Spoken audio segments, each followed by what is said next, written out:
Once upon a time, a witch loved stories galore, and greedy as she was, she wanted more and more.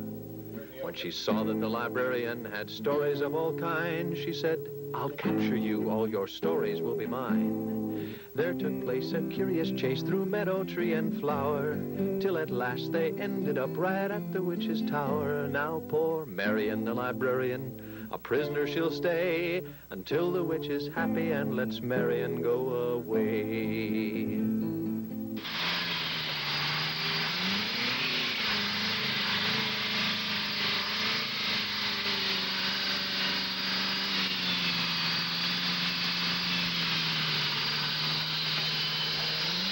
Oh, my goodness. Are you all right? Well, I'm all right, but this broom isn't. It won't fly, and it makes a terrible racket. Oh, here. You might as well keep that and use it to sweep up the dungeon with. Thank you. Say, do you have a story about a fox ready yet? Almost. I just need a little more time. Oh, well, in that case, I'll be going. I need to work on these broom handles anyway. Wait. How can I call you when I do have a story for you? Ooh, something wonderful right here. This is my magic mirror, and I'll appear whenever you say these magic words. Now, you listen. Left and right and Zachary Zoo. Here's a story just for you. Okay, let me try it. Left and right and Zachary Zoo. Here's a story just for you. How was that? Where did she go? Well, we might as well start putting a story together about a fox. Here he is, that sly old creature. And, oh, here's somebody you might know. It's the little red hen. I wonder where her apron is. Oh, here's an apron like hers. And inside, I bet, are her little scissors. Well, let's put these things in the machine. The fox, the hen, and the apron. We'll turn it on.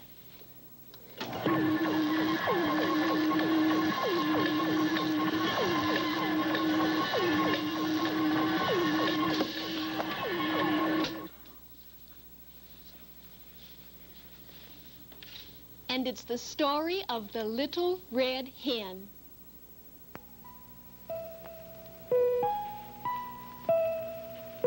Once upon a time, though I can't say exactly when, there lived away in the country a little small red hen. She wore a nice little apron and a little sunbonnet, too, and she walked pickety-peckety, as little hens always do.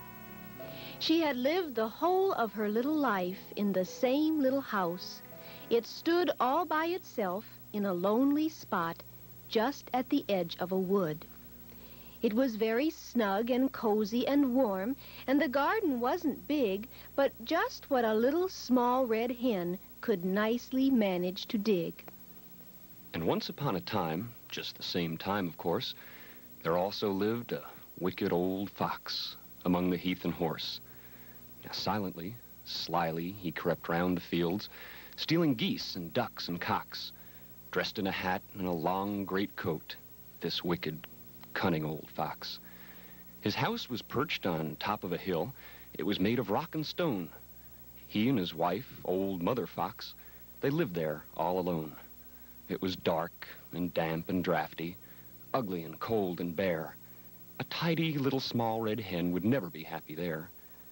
Now, the wicked old fox had often tried over and over again to catch by some sly trick or other the little small red hen. But she was far too clever for him. She never let him find her. And whenever she left her little house, she would lock the door behind her. One morning, very early indeed, before the sun was hot, the wicked old fox said to Mother Fox, "Put on the big black pot.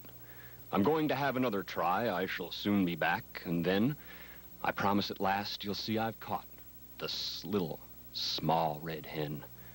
So he put on his hat and shouldered his sack and walked very sly and slow until at last he came in sight of the snug little house below. And he laid his sack very softly down on the ground behind a tree, and then he lay down to wait and watch, as quiet could be. He was getting tired of waiting there when the house door opened wide.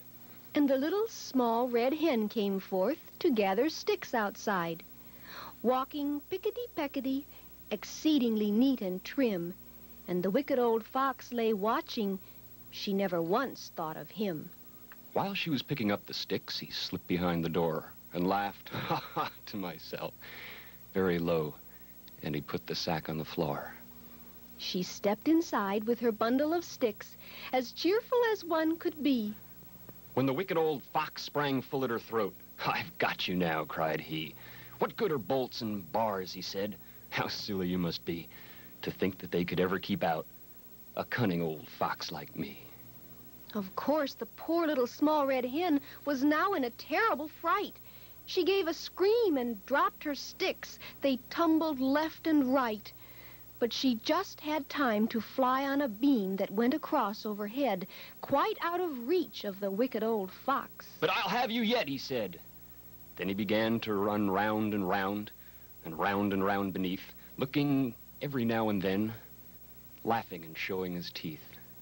It made her dreadfully dizzy and faint. She gave a cluck and a lurch. She gave a flap and a flutter and flop, and fell right off her perch. Then the wicked old fox threw open his sack, and in less than half a minute, he had picked her up, and with a cry of joy, and hastily stuffed her in it. He swung it over his shoulder and smiled and started off for his den. "How nice you'll be for supper," said he, "my dear little small red hen." So there she was, poor thing, you see, shut up quite tight in the sack. She found it most unpleasant there, close and stuffy and black.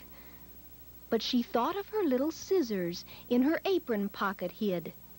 "I will cut a hole and see where I am," she said, and so she did. Now the sun was hot, and all the time it was getting hotter still, and the wicked old fox grew very tired as he climbed the heathy hill. He flopped on a mossy bank and said, "It may be lazy, but I think I'll just have 40 winks," and his wicked eyes blinked and shut. The little small red hen indeed was also very glad to rest a bit from the jogs and jolts and the bangs and bumps she'd had. And she thought, if I cut a little hole, why not a big one too? And she cut a slit that was long enough to let her whole self through. Wasn't she pleased to be free again? She said, "I must run double quick. But before I go, I'll manage to play the wicked old fox a trick."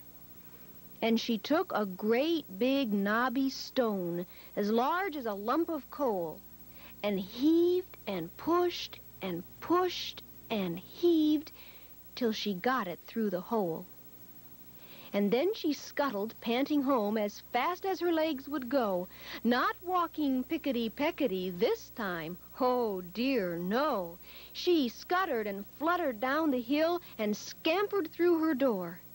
"Thank goodness," she said, all out of breath, "I'm safe at home once more." But when the wicked old fox woke up, it was getting dark and late. He shouldered the sack and found it now a most remarkable weight. "Dear me," he said, "she weighs like a goose. I thought she'd be light as a wren.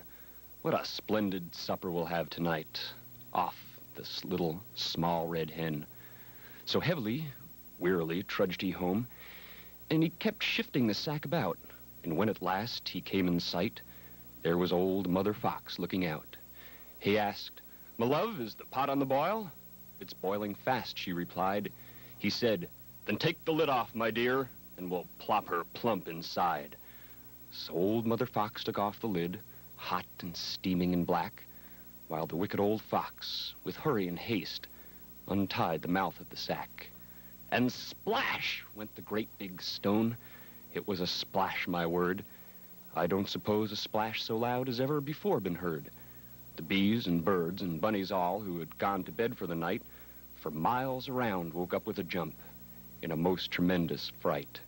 And the boiling water in the pot splashed out on every side and terribly scalded the wicked old fox and old Mother Fox, and they died. There they lay, all still and stark, up in the house on the hill. There they lay, and for all I know, there they are lying still. But the hen lived happily, just as before, in her dear little house by the wood, walking pickety-peckety, working as hard as she could. I've had a great many troubles. I hope they won't happen again. Anything for a quiet life, said the little small red hen.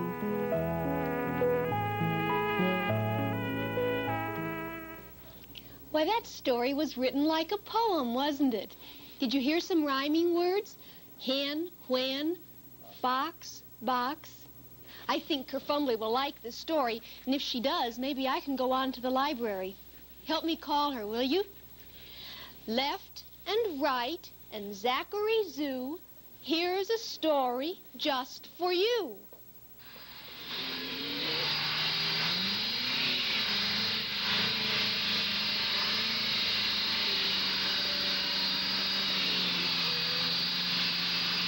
Oh, dear. This just isn't a bit better. What'd you want, dearie? Here's a story. Oh, a story already. Thank you. The Little Red Hen. Hen? I wanted a story about a fox. Is there a fox in this story? Oh, there is. Is he a good fox or a bad fox? Oh, a bad fox. Did he catch the Little Red Hen? He did. Was the Little Red Hen a good hen or a bad hen? Oh, she was a good hen. Did she get away from the fox? She did. She got out of the bag. Well, how did she get out of the bag? Oh, with her scissors. Oh, I'm so glad she got away. Oh, but I don't want Marion to get away. I want another story. Let's see. Now, this story has rhyming words in it. Hen, when, fox, box.